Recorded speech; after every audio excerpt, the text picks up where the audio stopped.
श्री कृष्ण कहते हैं कि मनुष्य के जीवन में कई सारी प्रतिक्रियाएं होती हैं, जिनमें से एक अहम प्रतिक्रिया और जीवन का महत्वपूर्ण हिस्सा है आलस। आलस एक ऐसी क्रिया है जो हर मनुष्य के साथ होती है। दुनिया में शायद ही कोई ऐसा होगा जिसको आलस ना आता हो। हम ये मान सकते हैं कि जिस इंसान को आलस ना हो वह इंसान साधारण नहीं हो सकता।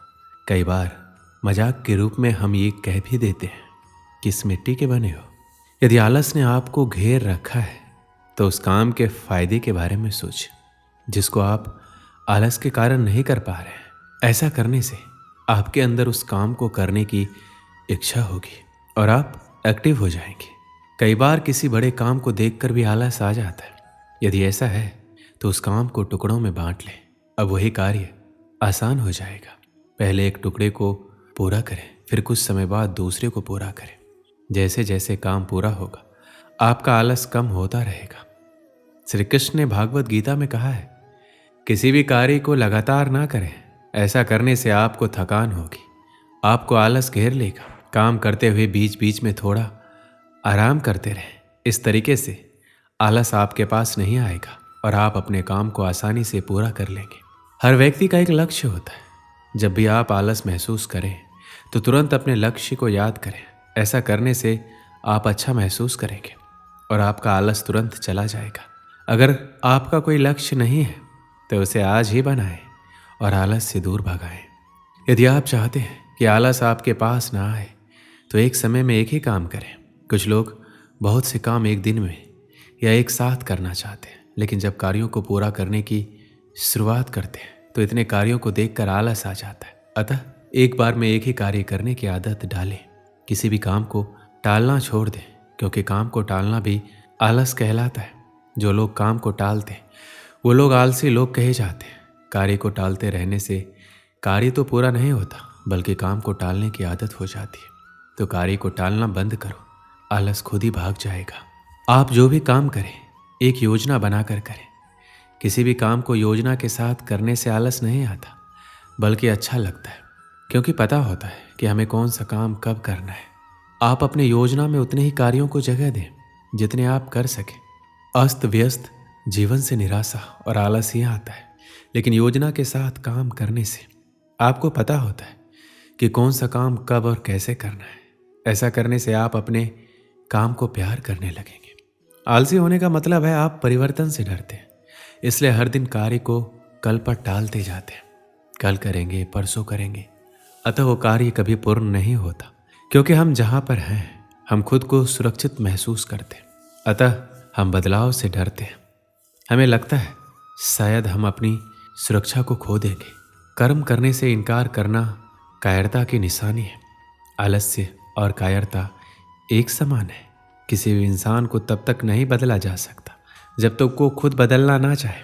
फिर भी आप उसको बदलना चाहते हैं तो उसे कोई बड़ी जिम्मेदारी दे सकते हैं या उसे अपने कर्तव्यों का एहसास दिलाकर शर्मिंदा कर सकते हैं। आलसी इंसान में आत्मविश्वास की कमी होती है। कोई भी इंसान तभी बदलता है जब कोई उसकी भावनाओं को चोट करता है। इसलिए आप उसकी भावनाओं पर चोट करें। आप उसकी किसी कमजोरी पर वार करके उसके दिल में चिंगारी लगा सकते हैं। जिस इंसान का कोई लक्ष्य नहीं होता वही इंसान आलसी होता है। इसलिए आप उसको कोई सपना दिखाकर उस लक्ष्य को प्राप्त करने के लिए उत्साहित करें। इसलिए सिर्फ मेहनत करना ही जरूरी नहीं है। हम मेहनत किस कार्य में कर रहे हैं, क्यों कर रहे हैं, उस कठिन मेहनत से हमें क्या परिणाम मिलेगा, ये जानना और समझना भी बहुत आवश्यक है। क्योंकि बिना किसी प्रारूप, रणनीति और परिणाम की सोच के बगैर किए गए कार्य हमें हमारे सपनों को पूरे नहीं होने देंगे। इसलिए कहते भी हैं, आज के समय में सिर्फ मेहनत और ईमानदारी से किए गए कार्य की सफलता आपको मिलेगी, बल्कि स्मार्ट लक्ष्य निर्धारित और योजना के साथ करके हम अपने सपनों को पूरा कर सकते हैं। क्योंकि बेशक मेहनत सफलता की गारंटी तो नहीं, पर उसको मिलने के अवसर को बढ़ा जरूर देती है। लेकिन अगर आपके सपनों में उनको पूरा करने की जोश और जुनून सवार है तो सच मानिए आपको आपके सपनों को पूरा करने से दुनिया की कोई ताकत नहीं रोक सकती, बशर्ते वह सपना आपकी मेहनत, लगन और प्लानिंग के साथ किया गया हो। क्योंकि मेरा मानना है सपने जिंदगी में चाहे जितने देखो, हकीकत में वही पूरे होते हैं जो सपने हमारे जिद्दी होते हैं।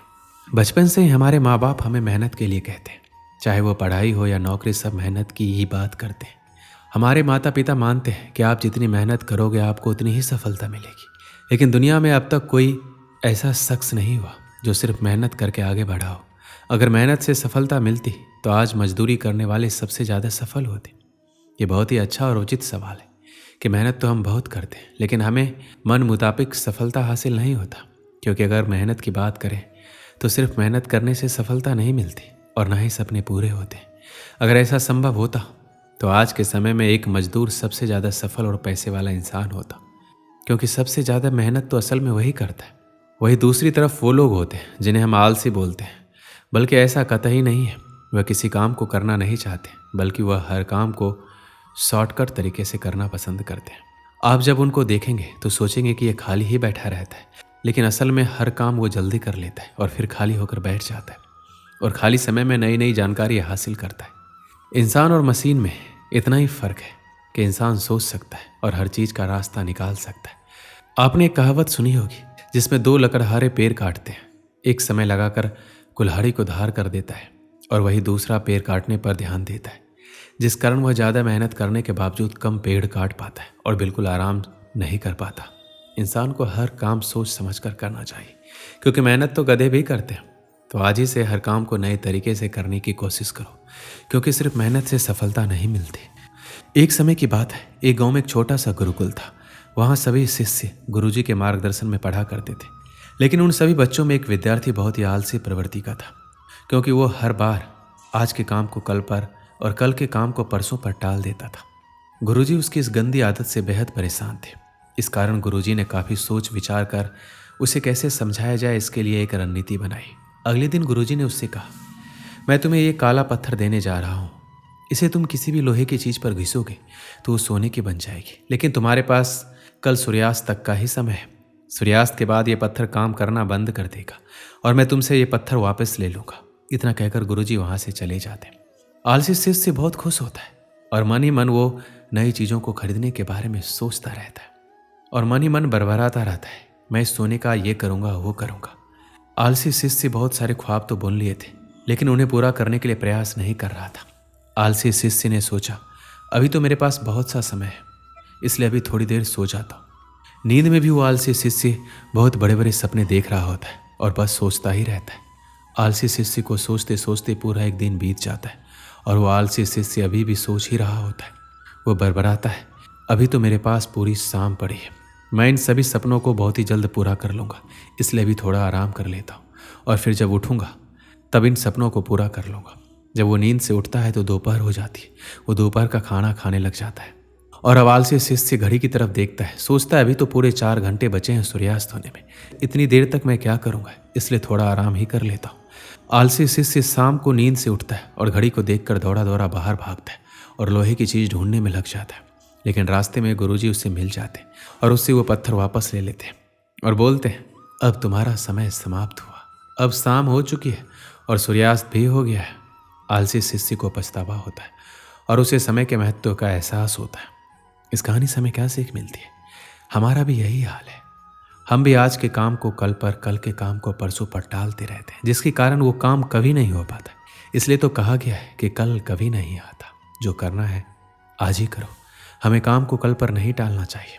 जितने भी सफल लोग इस धरती पर हुए हैं उन्होंने समय का सदुपयोग किया है, इसलिए वो सफल हुए हैं। अगर हमें भी सफल बनना है तो हमें आज में ही जीना होगा। दोस्तों, इस वीडियो में बस इतना ही। मिलते हैं अगली वीडियो में। अपना ख्याल रखिएगा। जय श्री कृष्णा।